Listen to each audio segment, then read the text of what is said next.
आदरणीय मेरे मित्रों और भक्तों, आज आपके समक्ष बद्रीनाथ का क्या महात्म्य है, इस बारे में वृत्तांत रख रहा हूँ। दोस्तों, उम्मीद करता हूँ कि यह वृत्तांत आपको पसंद आएगा। कृपया बने रहिए इस वृत्तांत के अंत तक मेरे साथ। तो दोस्तों, बहूनि सन्त तीर्थानि देवे मुमोह रसासु च बद्री सदृशं तीर्थ न भूतं न भविष्यति। शिवजी ने पार्वती जी से जिस महात्मा को कहा, श्री अरुंधति के पूछने पर भगवान वशिष्ठ जी क्षण मात्र ध्यान करके उसी महात्मा को प्रीतिपूर्वक कहने लगे कि हे प्रिय, इस घोर कलयुग में वे ही मनुष्य धन्य हैं जो बद्रीवन को आए हैं। समस्त तीर्थों में श्रेष्ठ बद्री नारायण क्षेत्र है। यह तीर्थ धर्म, अर्थ, काम, मोक्ष चारों पदार्थों को देने वाला है। जो मनुष्य बद्रीवन को आता है, उसके पुण्य की महिमा का वर्णन करने की सामर्थ्य किसी में नहीं है। हे देवी, जिन मनुष्यों ने मन से भी बद्रीवन का स्मरण किया है, वे भी सफलता को प्राप्त होते हैं।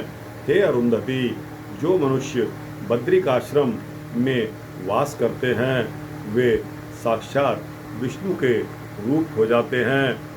दोस्तों, यह परम पवित्र क्षेत्र लगभग 12 कोस चौड़ा और 28 कोस लंबा, पापियों को अगम्य और महाऐश्वर्य का देने वाला है।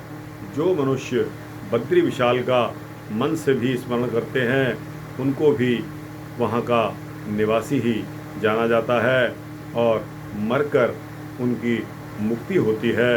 जो मनुष्य महापात की हो, यहाँ आने से उनके भी सब पाप नष्ट हो जाते हैं। गंधमादन, बद्री, छत्र, नर नारायण आश्रम, कुबेर शिला आदि अनेक तीर्थों से विराजमान हैं।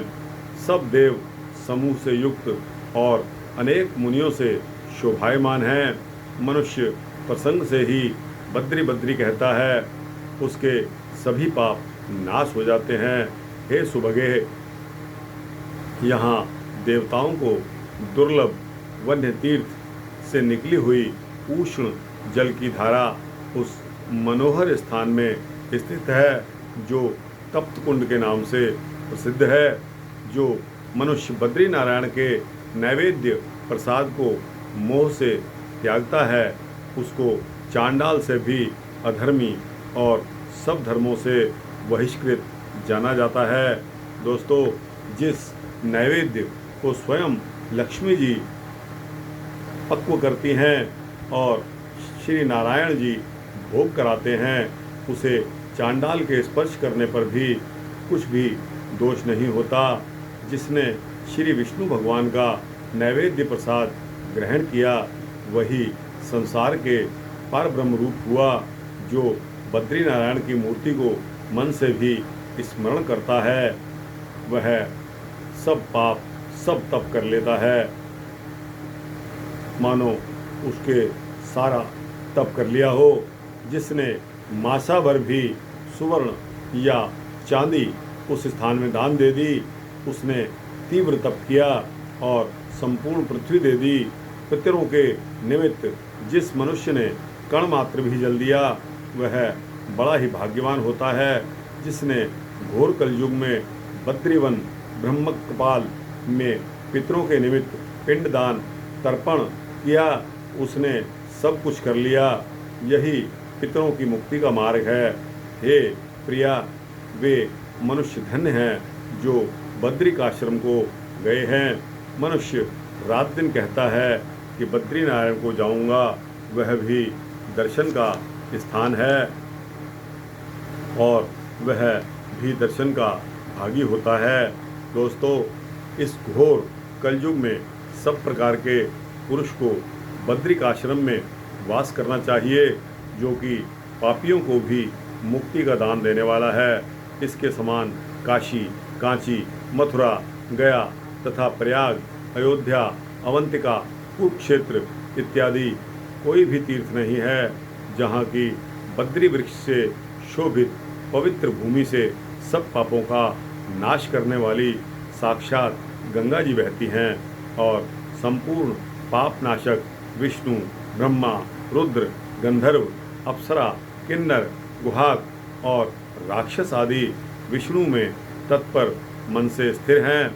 मुक्ति की इच्छा वाले मनुष्य को यह परम पवित्र क्षेत्र नहीं त्यागना चाहिए।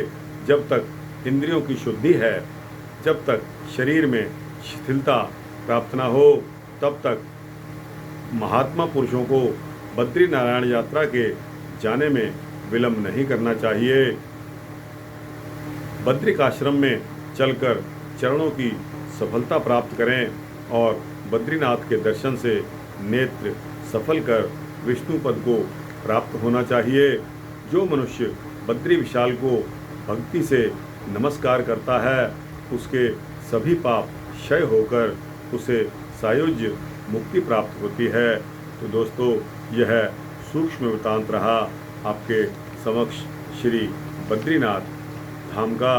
बद्रीनाथ का क्या महात्म्य है, इसका जवाब आपको मिल चुका है।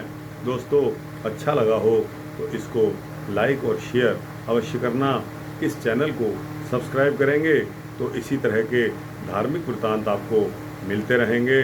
दोस्तों, जय बद्री विशाल, जय श्री राम, जय श्री कृष्ण, हर हर महादेव।